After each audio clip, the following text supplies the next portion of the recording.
确定行动。我可以肯定的告诉大家，一场硬仗。所以我要求你们每一个人实行动，不但跟密。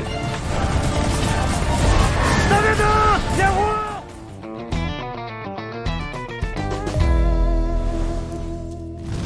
Halo guys, gimana kabar kalian hari ini? Semoga kalian sehat selalu dan juga buat yang puasa semoga dilancarkan puasanya. Nah, kali ini kita kembali lagi dengan film yang mengangkat tema tentang misi penyelamatan. Jialong Assault Team, sebuah pasukan khusus yang terkenal dengan kehebatan kerjasama timnya, ditugaskan untuk memberantas para pemberontak yang mengincar sebuah bahan pembuat rudal biokimia berbahaya. Sekaligus mereka juga ditugaskan untuk menyelamatkan warga sipil Cina yang terjebak di daerah konflik Yawair Arab. Sepanjang film kita juga akan dibuat terkesan dengan banyaknya kecanggihan-kecanggihan peralatan tempur mereka guys. Dan kayaknya film ini dibuat untuk menunjukkan eksistensi kehebatan dari militer Cina. Biar nggak kelamaan lagi, langsung aja yuk kita bahas ke alur ceritanya. Tapi sebelum itu jangan lupa pasang dulu headsetnya dan cari tempat yang sepi. Film ini dibuka dengan menampilkan aksi pembajakan sebuah kapal kargo Cina oleh para pembajak laut di perbatasan Cina-Somalia. Armada patroli Angkatan Laut Cina yang menerima informasi itu langsung mengerahkan pasukan khusus bernama Jialong Assault Team. Mereka dipantau langsung sama Kapten Gao Yun dari kapal Linyi yang berada di tengah laut. Sesampainya di lokasi, mereka yang terbagi dalam 3 unit langsung menyelinap masuk sesuai strategi yang telah mereka siapkan sebelumnya. Dipimpin oleh Kapten Yang Rui, para pasukan khusus yang berada di kabin kapal pun mulai bersiap untuk eksekusi. Sedangkan Lu Chen memasang sebuah peledak untuk membobol ruangan tempat musuh bersembunyi. Dan satu lagi, Luo Xing si sniper sudah bersiap dari atas helikopter untuk menunggu aba-aba dari kapten. Target bidikan sudah ditemukan dengan perhitungan yang sempurna. Luo Xing akhirnya berhasil menembak tepat di kepala musuh. Serangan mendadak itu serentak dilakukan dan hal itu berhasil memojokkan semua perompak yang ada.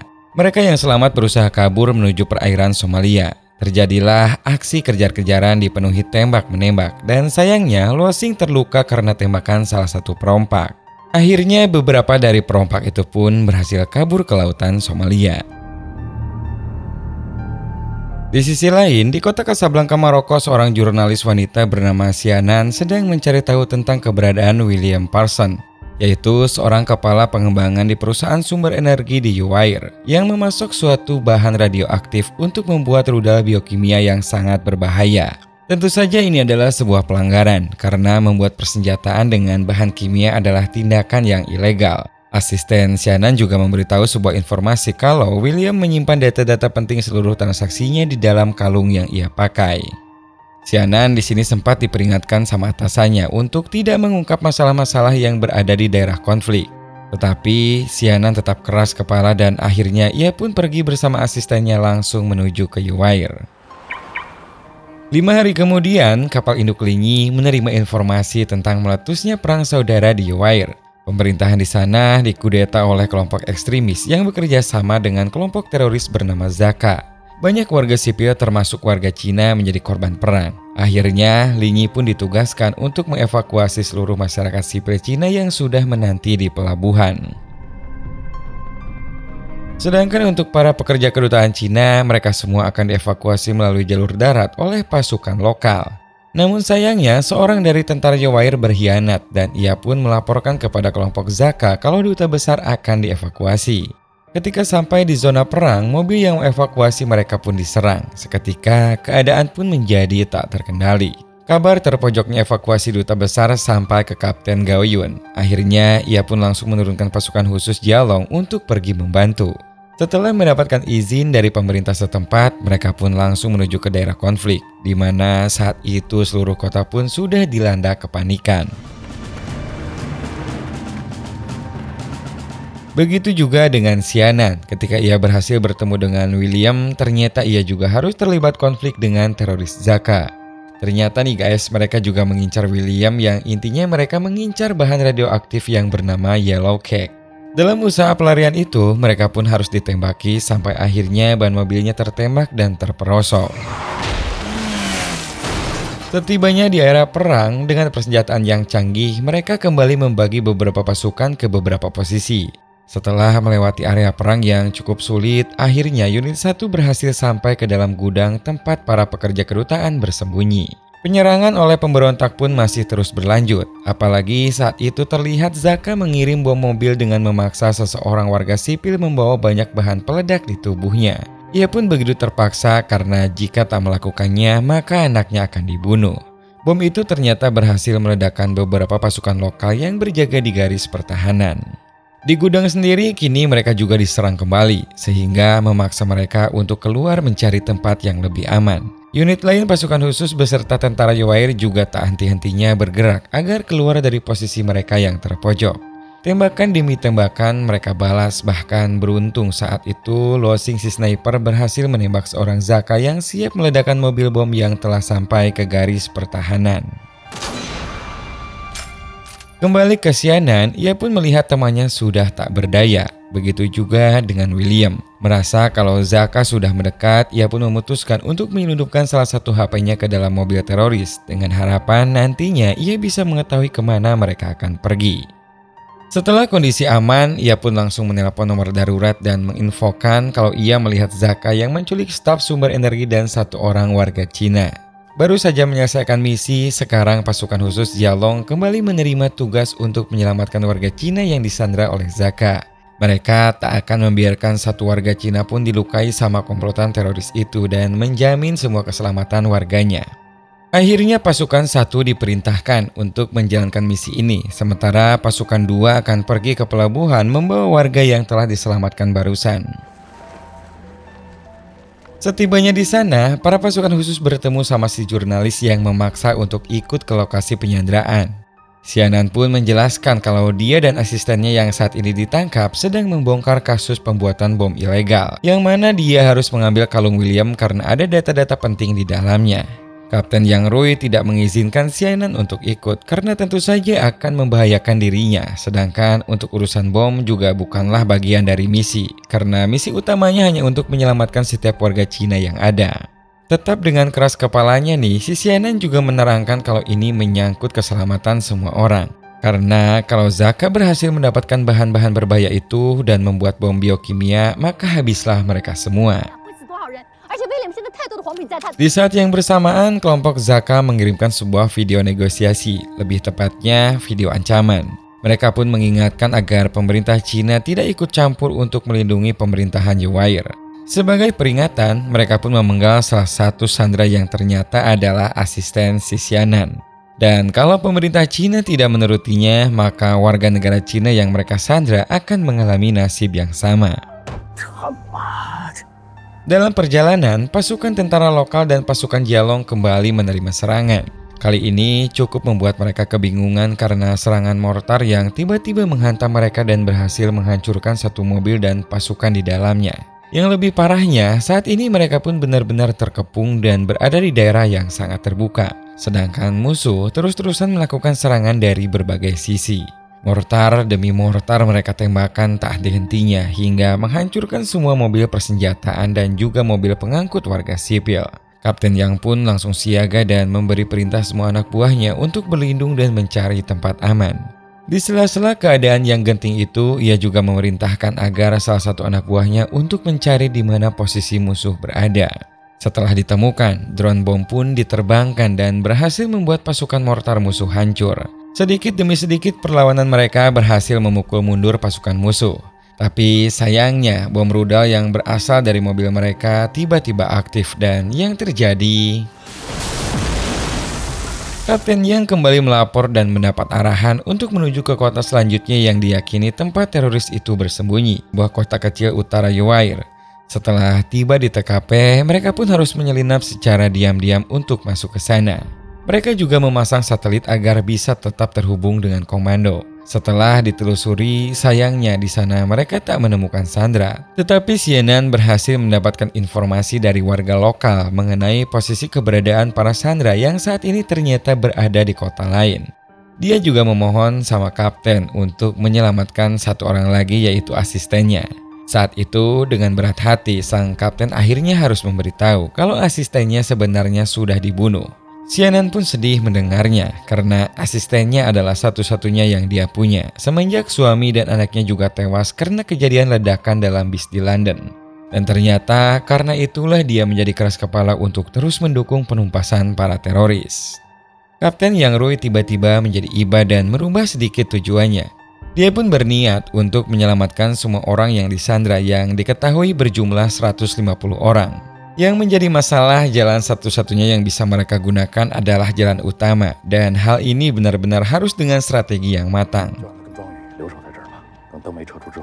Selagi para pasukan khusus menyusun rencana di tempat lain, William rupanya sedang disiksa dengan tragis sama si Saif, yaitu pemimpin Zaka. Mereka pun mengincar bahan-bahan yellow cake juga cara pembuatannya. Dan tak perlu waktu lama, William yang memang kesakitan membocorkan semua informasi mengenai yellow cake beserta data-data penting yang disimpan dalam kalungnya. Saat itu juga, mereka pun langsung meninggalkan tempat itu untuk menuju ke lokasi penyimpanan bahan yellow cake. Dengan kostum penyamaran, pasukan khusus Jialong berhasil menemukan tempat para sandera disembunyikan. Di sana, secara diam-diam, Xianan bertukar posisi sama Dang Mei, yaitu warga Cina yang disandra. Dalam perjalanannya, Saif tiba-tiba menerima informasi kalau salah satu pasukannya menemukan tentara Cina di perbukitan. Dia pun dengan marahnya langsung memerintahkan agar sandera yang berasal dari Cina untuk segera dibunuh. Di tempat penahanan, Xianan yang sebelumnya sudah bertukar posisi sama Dang Mei lalu dibawa untuk dieksekusi. Untung saja Kapten Yang Rui tepat mendapatkan informasi itu dan berhasil menyelamatkan Xianan dari sana. Setelah berhasil, mereka berdua pun mencari keberadaan William. Namun naas, William ditemukan sudah meninggal dan kalungnya pun sudah hilang dari lehernya. Sama halnya dengan markas komando militer yang berada di Laut Merah. Mereka juga sedang berada dalam zona yang tidak aman karena berada di wilayah musuh. Sesekali mereka pun mendapat serangan, tapi sekali lagi kecanggihan peralatan mereka dengan cepat mendeteksi ancaman dan dengan mudah menghancurkan pusat-pusat penyerangan dari musuh. Dua orang pasukan Jialong yang membawa keluar sandera beserta Dang Mei tiba-tiba dihentikan oleh pasukan Zaka karena bannya yang bocor. Keadaan pun menjadi tegang dan akhirnya perang kembali terjadi. Pasukan Jialong yang tersisa berusaha bertahan dari banyaknya pasukan Zaka yang bersiap menyerang. Sekuat tenaga dengan semua pelurunya, mereka pun mulai melancarkan serangan. Begitu juga dengan Kapten Yang yang terpojok di dalam rumah bersama Xianan. Prioritas mereka adalah Dang Mei. Apapun yang terjadi, mereka pun harus bisa mengeluarkannya dengan keadaan selamat. Musuh yang semakin banyak berdatangan dan mengepung mereka membuat jalan keluar mereka terhalang. Lalu masalah pun bertambah saat mereka mulai kehabisan peluru. Untungnya salah satu Jialong berhasil masuk ke dalam tank musuh dan mulai menyerang. Dang Mei dan 3 pasukan khusus akhirnya bisa melarikan diri dengan mobil. Namun karena banyaknya yang mengejar, mereka pun akhirnya terpojok dan memaksa mereka masuk ke dalam rumah. Kapten pun kini berada di dalam tank bersama anak buahnya dan Xianan. Di sini pertarungan antar tank terjadi. Kapten Yang di sini berhasil melumpuhkan satu tank musuh. Namun tank yang ia gunakan juga harus tertembak oleh serangan tank musuh yang lainnya. Tanknya sudah tak bisa lagi bekerja maksimal. Untungnya di depan badai pasir datang dan ia pun langsung memacu tank itu menuju ke arah badai. Dalam gelapnya badai, mereka berdua pun langsung turun dan berniat untuk melumpuhkannya langsung. Serangan demi serangan kembali terjadi sampai akhirnya Xianan juga terpaksa ikut perang dan harus terkena tembakan di tangannya. Tidak lama kemudian, bantuan helikopter tiba dan misi mereka pun telah berhasil untuk membawa Dang Mei dengan selamat. Tetapi di sini, berangkat dari keresahannya, Kapten Yang Rui pun memutuskan untuk meneruskan misi pengejaran Saif dan mencari bahan yellow cake. 3 anak buahnya juga bersedia karena misi terakhir ini tentunya sangat penting bagi keselamatan orang banyak. Mereka pun kembali berbagi tugas untuk melakukan penyergapan. Sniper Lidong berhasil mengambil alih menara. Tong Li menyelinap di bawah kendaraan untuk menuju ke pesawat tempat Yellow Cake berada, sementara Kapten Yang Rui memantau pergerakan Saif. Di sana pun terlihat pasukan Zaka bertemu dengan pihak kelompok ekstremis untuk bertukar aset. Sesaat sebelum Saif memberikan kalung berisi data-data penting William, dia pun menerima kabar kalau pihak kelompok ekstremis itu akan mengkhianati mereka. Perang pun terjadi, kelompok Zaka langsung membantai habis kelompok ekstremis yang berada di sana.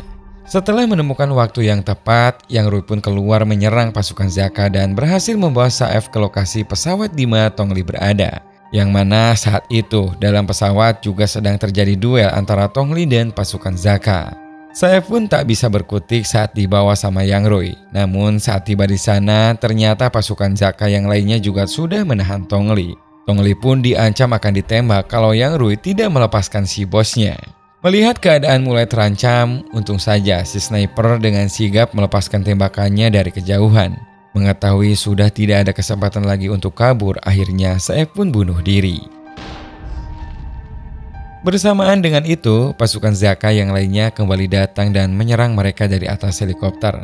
Beruntung, Tongli menemukan senjata manual dari dalam pesawat itu dan menembakkan ke helikopter hingga mereka semua hancur. Setelah semua berhasil dilumpuhkan, mereka pun menyabotase pilot-pilot pesawat dan membawa pergi semua Yellow Cake yang berbahaya. Beberapa hari kemudian, mereka pun melakukan upacara penghormatan untuk para pasukan khusus Jialong yang gugur di medan perang. Keberanian mereka pun kini semakin diakui oleh negara dan sangat dihormati sebagai salah satu perangkat penting militer untuk melindungi rakyatnya. Dan kini, militer Angkatan Laut kembali melanjutkan perjalanannya mengarungi lautan perbatasan untuk menjalankan kewajiban dari negaranya.